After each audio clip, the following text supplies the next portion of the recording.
Just knowing that you have the ability to quit makes you less want to quit. It's always good to check in and say, like, what is my level of stuckness? Do I have alternatives? And if you have many options, then you have more options for how to deal with these feelings that you're having. If you don't have many options, then resilience may be the only path forward. Running a business means solving problems. I tell you how the smartest entrepreneurs do it. Hi, I'm Jason Feifer, editor-in-chief of Ent Magazine, and this is Problem Solvers. It's a story I hear from entrepreneurs all the time. I was working on something and everyone was saying no, and everything seemed like it was disaster and everything was falling apart, but I persevered. And because I persevered, I won. And we tell versions of that story a lot. People love that story. It's inspiring. I've always worried a little bit about sharing stories like that. And the reason is because that story creates this narrative that the way to succeed is only to persevere, that the people who persevered were the people who won, and everyone else quit and therefore never got to the finish line. And I know that that's just not true, because I know that there are plenty of people who persevered and kept doing something that was never going to work. And eventually they just ran out of money or energy, or they finally realized that they should have quit a long time ago. And this is the great question that I always have for people who offer this specific piece of advice. Just keep going, which is, but how do you know when maybe not to keep going? I have a organizational psychologist who thinks and has written about exactly this. His name is Dr. Anthony Klotz. He is the author of the book Jolted, Why We Quit, When to Stay, and Why It Matters. Anthony, thank you so much for joining me on Problem Solvers. Absolutely. Thanks for having me. Okay, so set me up here a little bit before we dive into this. Give me the background and how you came to be thinking so much about quitting or when not to. Yeah, so for me in particular, I was interested in resignations, and there's a lot of great research on this decision of when to quit your job. And my little niche that I became interested in was, what about after you make the decision to quit? Then how do you go about leaving? And there's lots of different options, and it's a confusing time. So I started studying it, and really, through that, got into all of this great literature and research that we have on when do you know it's time to walk away? What leads people to quit their jobs? And traditionally, we know that there's like two main reasons. We've studied this for about 100 years, and you could probably come up with these right now. There's two kind of intuitive reasons why people walk away, and we call these like push and pull factors. And but really, what it is like when the negative parts of your job build up, they kind of push you away from your job. Of course, out there's other attractive opportunities too that pull you away from your job. Even if you're happy, you might get pulled away by these more attractive opportunities. Even if there are no opportunities, if it's a really bad situation, you may be pushed toward the exit door. And so we'll talk a bit more about that. I think with entrepreneurial ventures, that complicates the push and pull factors a little bit. But what really intrigued me when I was digging into this research was this notion of these one-off events that happen. So about 50% of the time, people quitting is not driven by this sort of logical push and pull calculation. It's driven by this one event that happened, a jolt or a shock that made them think, hey, this relationship with work, this relationship with my venture isn't really what I thought it was. It sort of opened my eyes to something different. And that leads people to quit sometimes really rapidly, or at least gets that train of thought going of something needs to change, and that thing may be leaving. And so it was really my interest in resignations that led me to this research on these one-off event, these jolts that really caught my interest and led me to study it for the past decade and a half or so. Anthony, you heard my setup here where we're surrounded by these stories of perseverance, and therefore it is the thing that we often celebrate. And inversely, we think of quitting as failure, as having given up. And I'd love to hear you unpack this cultural narrative that we have. And if you feel like people are often getting it wrong or misunderstanding what the noble move is. Yeah, well, I think perseverance and resilience are a lot of the time necessary to be successful in any profession, definitely when it comes to leading a new venture. And so it's not necessarily wrong-headed advice, but it doesn't necessarily hold up a lot of the time. If you talk to almost any successful entrepreneur or in any walk of life, they'll be able to tell you the moments where they walked away earlier in their career, when they quit, when they were going down a path they shouldn't have. And often this stems in the wake of failure. One of there is a narrative right now that failure is actually a good thing because it opens our eyes to these learning opportunities. I don't know that it's necessarily a good thing. Like failure is still pretty painful, but it is, I think, opening up our eyes to talking about, when we fail or when something bad happens, it is a learning opportunity. But sometimes that learning opportunity is we're going down the completely wrong path. Like the path that we're on has served us enough. And in psychology, we call this escalation of commitment. You invest so much in an entrepreneurial venture, and so when things, maybe start to go a little bit poorly, it's easier to double down and follow the resilience path than take a hard look and say, is this a path that I should stay on? And so I think this cultural narrative around resilience, around perseverance is not wrong. A lot of research would back up that individuals, to the extent that they can persevere, to the extent that they're resilient, they will succeed more in life. But that comes up against, again, talking to almost any successful person. They'll tell you probably a secret to their success was quitting at the right moments, but also staying at the right moments too. So I do think that there's some truth to both sides of it. Yeah, it's a really great point that I hadn't thought of, that the narrative of perseverance is also, there's the quitting of something that was built in, which of course is seen in retrospect as the bold move as well. I walked away from this career and I did this other thing. I walked away from this bad relationship and I did this other thing. And people say, yeah, that's great. But then when you're in the moment and you are considering walking away, the walking away often doesn't feel like success. It can feel like giving up on something. So take me into the moment of decision for people. Like, what should people be considering as they assess whether or not they're in a place that they should stay or a place that they should go? Yeah. So in general, when people experience these jolts, they take a step back and sort of weigh up their relationship with work. And I think at a high level, we think of this as like, is this job or is this role that I'm in leading me down the path that I want to go in life? And for each of us, that's different, but psychologists have studied this for a while and said there's probably some big commonalities to how each of us define the good life. And so I do think it's useful when we're in these moments of deciding to say, is this job taking me down the path to what I define as the good life? And psychologists say essentially there's two sort of big buckets that the good life falls into. One of them is happiness and contentment. So on a day-to-day basis, do you feel happy? Are the things that you're doing making you happy? The other one is meaning and purpose. And we all define that differently, but do we feel like we're living a life of meaning and purpose? Now, because most of us spend a lot, if not the majority of our waking hours at work, work plays a big role in our good life calculus. And so the question is work a source of happiness for me on a daily basis? And is it a source of meaning and purpose over the long term? I think it's useful to take happiness and break that down a little bit into the two biggest buckets where happiness comes from at work. Now, at work, happiness can come from many places.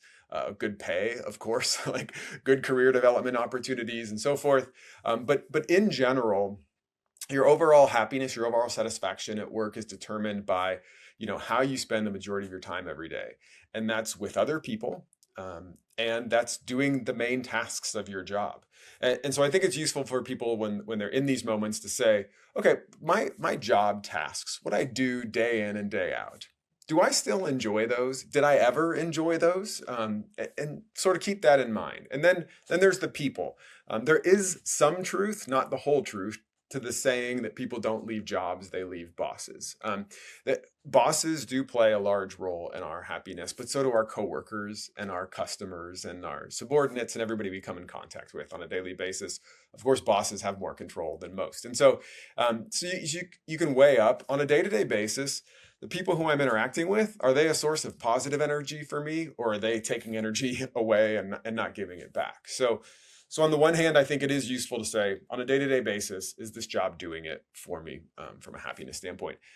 Then the other part is meaning and purpose. And this often comes to us a little bit later in our careers, where this really takes priority, sometimes early in our careers as well, but often later, where we would ask ourselves, the work that I'm doing over the long term, does it make the impact that I want to make on the world, on my community, or just me? Like, is it putting enough money in my bank account because that's my purpose right now, or whatever it may be. And the same thing has to go when you look around you. You say, do the individuals I'm working with sort of share this same value? Are we all moving in the right direction together? And so that would be a good, and you could break those questions down as much as you want. But I think thinking about, is this job getting me where I need to go? Is this career getting me to where I need to go in terms of how I define happiness at this stage in my life, in terms of how I define purpose at this stage in my life? We change over the course of our life. So those are the two big buckets. And I will add one other thing.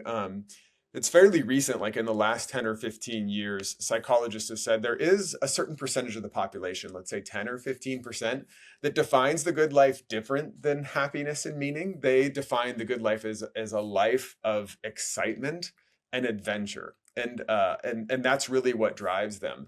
And so if you find yourself someone who's tempted to quit a lot of the time, you have this like wanderlust in you, it may just be part of like the life for you is the life of every 2 to 5 or 10 years, I'm going to switch careers. I'm going to take on a new venture. I'm going to do something. You know, that last part that you just said there really resonates with me. And I want to tell you my very quick version of my career and see what you make of it.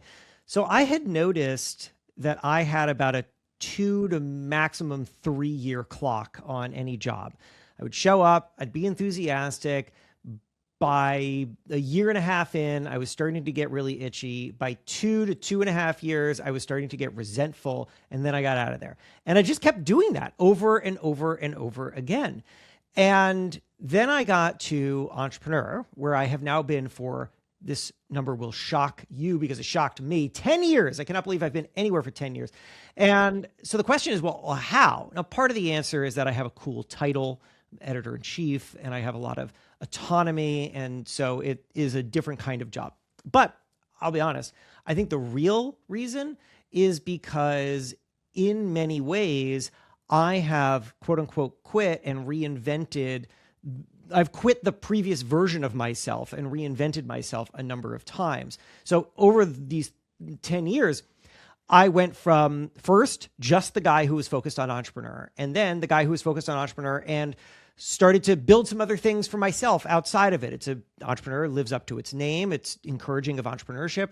And over this time, I've started to start my own companies. I've started to travel around and give these keynote talks. I've reinvented myself from a media person to a person who sits on advisory boards, and who I just keep kind of changing who I am. But because I'm able to do that on the outside, I've been able to keep this base of this role for as long as I have. So I wonder what you make of that. I feel like in a way I'm kind of trying to do both things. I'm being mindful of what future opportunities get to be created here. And that's one version of the good life, but also I get to be adventurous and to experiment, which is definitely something that speaks to me. Yeah, that's a pretty sweet spot that you're hitting right there, because it's between like the security of like you've been with them for 10 years, you sort of know this organization well, they know you, and there's just a certain sort of like predictability that comes along with that, being in a long-term relationship with another person or a company. But then having the autonomy to satisfy that, employment or organizational wanderlust that you have, or just this desire to reinvent yourself every few years is pretty critical. And I think part of that comes with naturally getting higher in the organizational chart, but also that's also has to do with the organizational culture. Are you a company that gives employees the autonomy to reinvent themselves, to dabble in side hustles, to do other sorts of things, to explore different versions of their self. And the research, there's been a lot of research on side hustles over the past 5 or 10 years. And it shows that, of course, if we go out and have positive experiences where we stretch ourselves in some new way, could be associated with work or it could be something totally different. When we come back to work, we bring that positivity and those new skills with us and that more creative thinking. It fuels better ideas. And so there's a win-win here for organizations that allow it. And so I do think, and this is Actually, something. sorry, can I just interrupt you there? Because what you just said there is really critical. And I want to speak to all leaders of organizations right now, because I hear so often the same story, which is an entrepreneur tells me that they had started a side hustle while they were at a job, and then the boss made them choose stay here and get rid of that side hustle, which is taking away your energy, or leave and you can go do whatever you want. And in each case, they say, you know what? Well, then I'm out of here. And they go build something amazing. And I think, what a stupid company, because you just chased away your most enthusiastic, creative, entrepreneurial talent. And you could have kept them and had them do amazing things for your organization while still building their own thing. They could have had the capacity for both. And in fact, their side hustles would have drawn more ideas and connections and energy into your organization, and you chase them away, and that is foolish. And I hear it all the time.